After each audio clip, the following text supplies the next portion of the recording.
Am I the a-hole for not allowing a friend to move in with me? I, 19 female, come from a wealthy family. Even so, I had a job since I turned 16. My parents got me a car, but I had to pay for my own insurance and gas. I had a limit for how much my birthday and Christmas gifts cost. When I graduated high school and was accepted into a good college, my parents gave me a choice. 1, I live in the dorms. They pay for everything. I get just a bit of spending money, but they won't have a say in my life at all since I am an adult. 2, I live in a 2-bedroom apartment they own in the city. Doorman, gym, pool, and cleaning service. They pay for everything and I have more spending money. In exchange, I have to promise to keep a high GPA, no recreational substance use, no alcohol until I turn 21, and to not have any roommates. Then when I am a junior, the deed to the apartment transfers to my name. I accepted the second choice and it has been great. I'm an introvert, so I appreciate my space. The problem is that a friend I made at the beginning of the semester wanted to move in and I declined. She comes from a middle-class family, paying for her school using student loans, just normal. The first time she was over, she started making some tasteless remarks. Must be nice to never work a day in your life.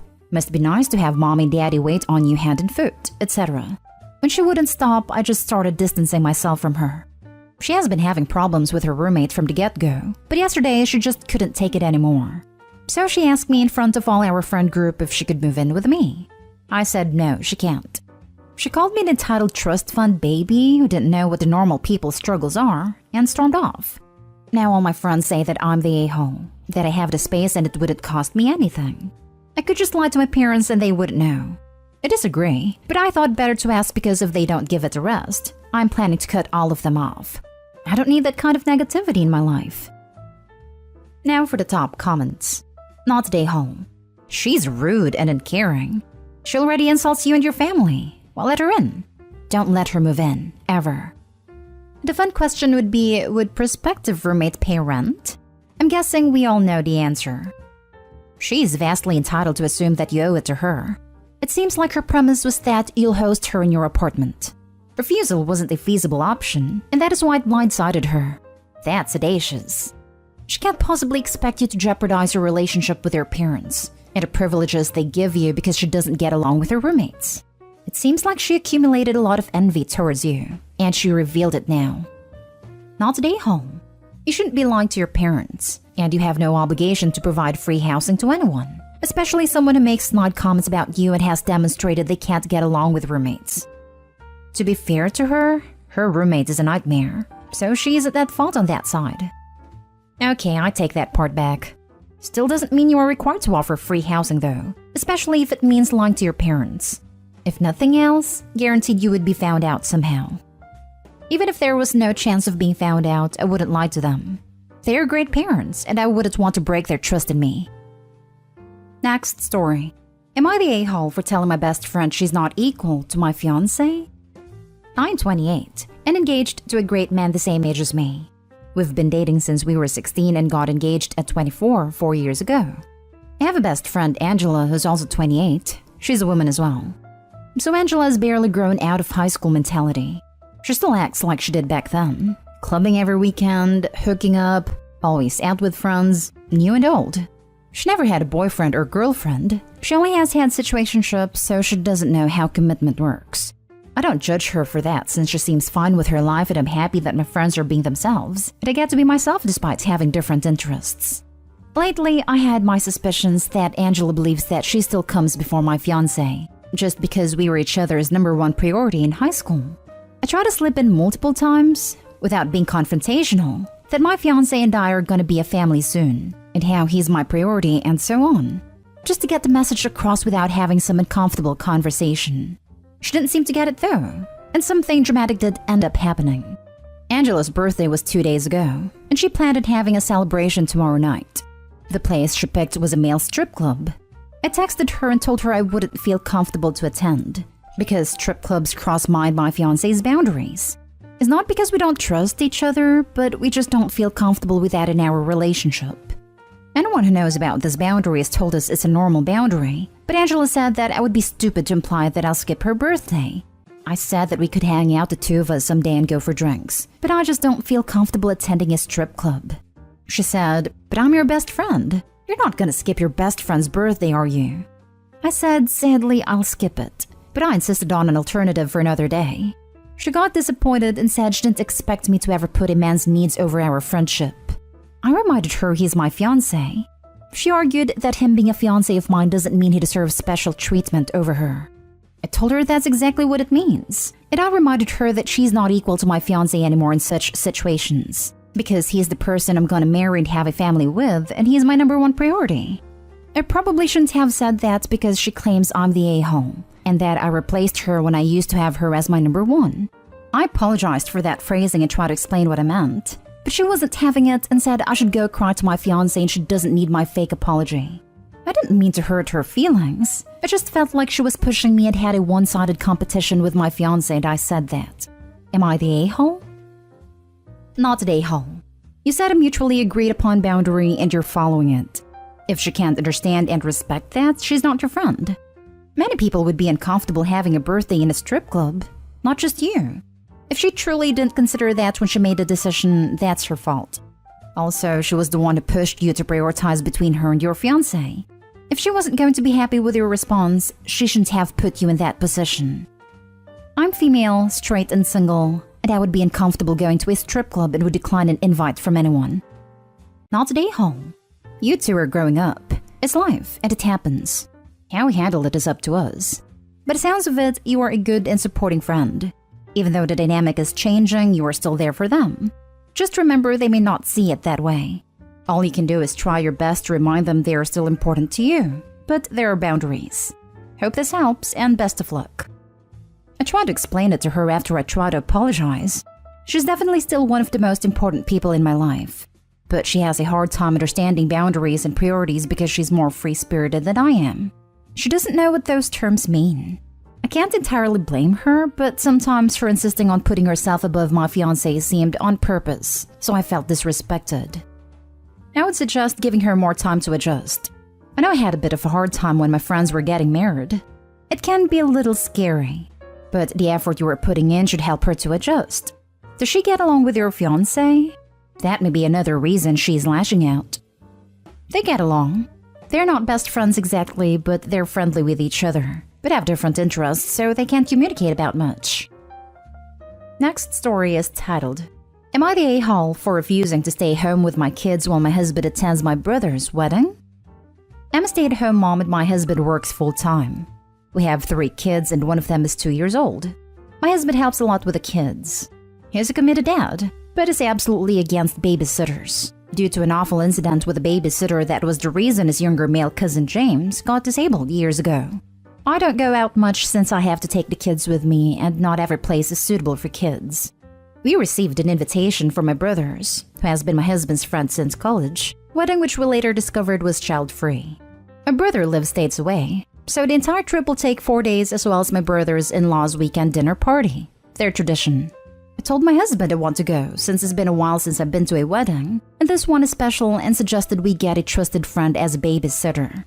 He asked if I was serious to consider leaving our 2-year-old with a babysitter, and suggested that I do what I normally do and stay home with the kids while he goes to the wedding.